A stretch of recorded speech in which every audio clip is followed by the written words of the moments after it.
ठीक है, तो यहाँ पर हम बात करेंगे, यहाँ पर अप्लाई करेंगे हम केसीएल और इसको इस ब्रांच में करंट की वैल्यू फाइंड करेंगे। पूछा गया है कि इस ब्रांच में फ्लो होने वाले करंट की वैल्यू को बताइए। ठीक है, तो ये आई की वैल्यू हमें फाइंड करना है, तो हम इसमें अब क्या करेंगे, अब केसीएल अप्लाई करेंगे। मैं दूसरा एक डायग्राम यहाँ पर बनाता हूँ और फिर इसके बाद में मैं केसीएल को अप्लाई करूंगा। ठीक है, यहाँ पर कुछ इस तरह से आपका वोल्टेज सोर्स लगा हुआ है जिसकी वैल्यू गिवन है, और यहाँ पर एक वोल्टेज सोर्स आपका लगा हुआ है। ठीक है, यहाँ से आपका एक रेजिस्टेंस लगा हुआ है, एक रेजिस्टेंस आपका यहाँ पर लगा हुआ है। अब इसकी जो वैल्यू है 4 ओम की गिवन है, ये 4 ओम है, ये आपका 2 ओम है, ये आपका 30 वोल्ट का वोल्टेज सोर्स है, ये 60 वोल्ट का वोल्टेज सोर्स है, और ये जो रेजिस्टेंस है ये 2 ओम का रेजिस्टेंस है। ठीक है, तो अब इसमें बोला गया है कि इस ब्रांच में फ्लो होने वाली करंट की वैल्यू को फाइंड करो। तो हमें इस ब्रांच में फ्लो होने वाले करंट की वैल्यू को फाइंड करना है। इसके लिए हमको क्या करना पड़ता है, सबसे पहले हम नोड को देखते हैं कितने नोड है। तो देखो, एक नोड ये है और एक नोड ये है, और ये जो तीसरा नोड है ये क्या है, जीरो पोटेंशियल वाला है। हम इसका नाम दे देते हैं V1, इसका हम नाम देते हैं मान लीजिए V2। ठीक है, आप देखोगे कि जब कोई भी जो हमारा वोल्टेज सोर्स है डायरेक्टली कनेक्टेड हो किसी भी नोड के साथ में, डायरेक्टली कनेक्टेड हो, जब बीच में कोई भी एलिमेंट नहीं होता, तो उसका पोटेंशियल भी सेम पोटेंशियल हो जाएगा। इस नोड का पोटेंशियल भी 60 वोल्ट हो जाएगा, क्योंकि यहाँ पर कोई रेजिस्टेंस कनेक्टेड नहीं है बेटा, कोई एलिमेंट नहीं है। तो ये वोल्टेज जो है वो जितना वोल्टेज यहाँ पर है उतना ही वोल्टेज आपको यहाँ पर मिलेगा। ये पॉजिटिव टर्मिनल ऊपर वाला है, तो यहाँ पर प्लस वोल्टेज जो होगा 60 वोल्टेज का यहाँ पर वोल्टेज सोर्स प्राप्त होगा। ठीक है, तो ये जो जब कोई भी रेजिस्टेंस यहाँ कनेक्टेड ना हो बीच में, यहाँ पर कहीं भी रेजिस्टेंस बीच में कनेक्टेड ना हो, तो जो वोल्टेज ये होता है वोल्टेज सोर्स होता है वही इसी पॉइंट में मिलने वाला वोल्टेज होता है। ठीक है, इस चीज का आप ध्यान रखोगे। यहाँ पर जो आपका वोल्टेज होगा, यहाँ पर इस पॉइंट पे वोल्टेज होगा वो 60 वोल्ट का एक वोल्टेज होगा मिलेगा।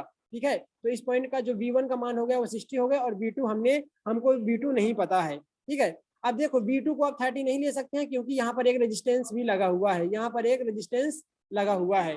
ठीक है, तो इस रेजिस्टेंस लगे होने के कारण यहाँ का पोटेंशियल V2 होगा और यहाँ का पोटेंशियल 60 वोल्ट होगा। ठीक है, आई होप इतनी चीजें क्लियर होंगी। अब आप क्या कर लीजिएगा कि अब इसमें आपको इसमें करंट की डायरेक्शन दिखाने की कोई जरूरत ही नहीं है, क्योंकि अब हम यहाँ पर आ गए, इसका कोई रोल ही नहीं है। ये वोल्टेज जो है उसको हमने यहाँ पर ही ले लिया है।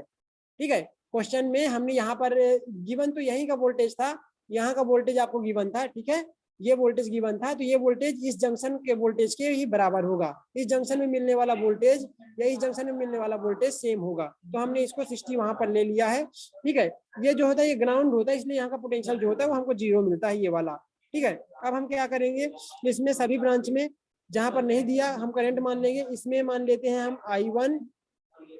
ठीक है, यहाँ पर ऑलरेडी दिया हुआ है I, यहाँ पर हम मान लेते हैं इस डायरेक्शन में I2। ठीक है, आपको दिखाई दे रहा है। अब आपको क्या करना है कि अब आपको अप्लाई कर देना है, क्या अप्लाई करना है आपको, यहाँ पर अप्लाई कर देना है KCL। ठीक है, तो सबसे पहले चलो मैं अप्लाई करता हूँ KCL।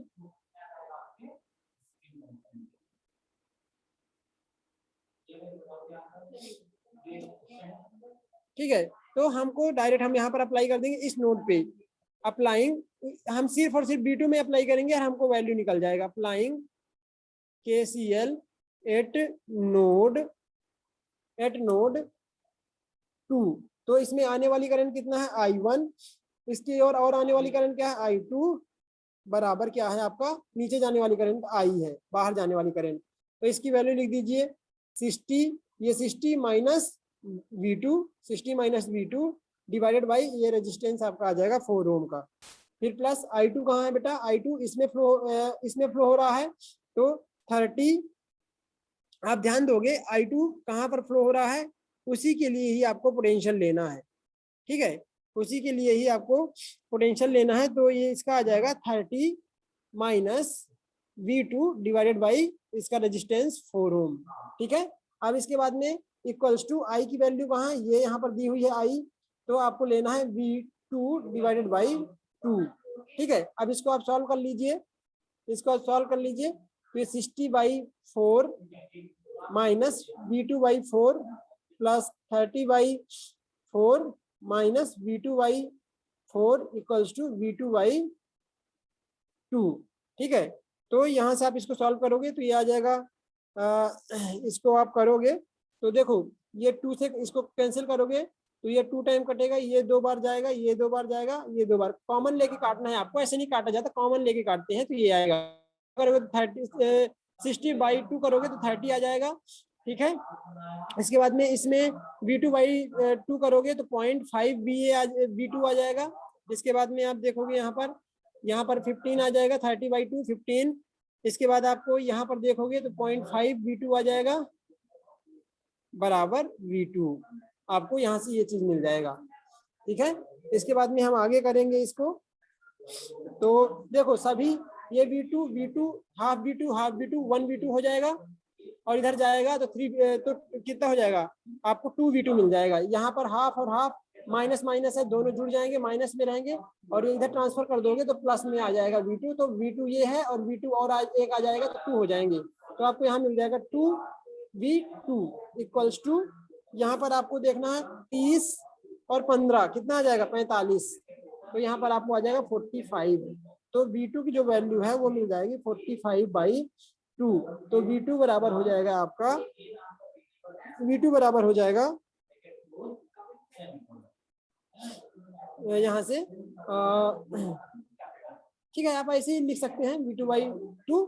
अब इसके बाद में हमको निकालना क्या था, इस ब्रांच में I की वैल्यू निकालना था। I बराबर क्या था V2/2। तो यहाँ से आप 45/2, और ये बटे 2 ऑलरेडी है तो आप यहाँ पर ले लीजिए 45/4। तो I की जो वैल्यू निकल जाएगी वो निकल जाएगी 11.25 एम्पियर आंसर, ठीक है। सभी को क्लियर है, कोई कंफ्यूजन हो तो बता दीजिए।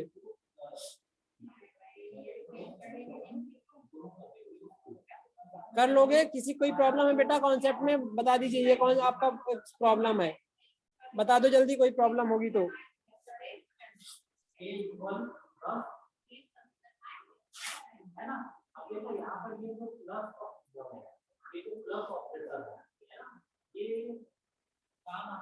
बन जाएगा सभी को? Yes sir.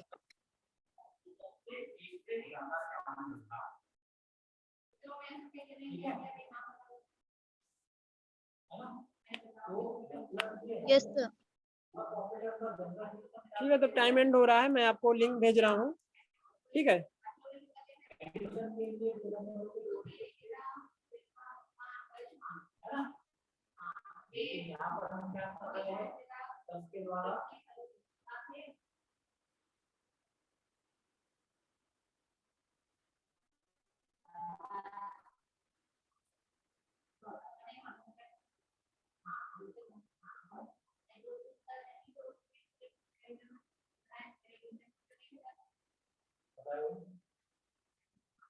स्टेटमेंट को बोल रहा है, ये हमारा पहले स्टेटमेंट हुआ ना,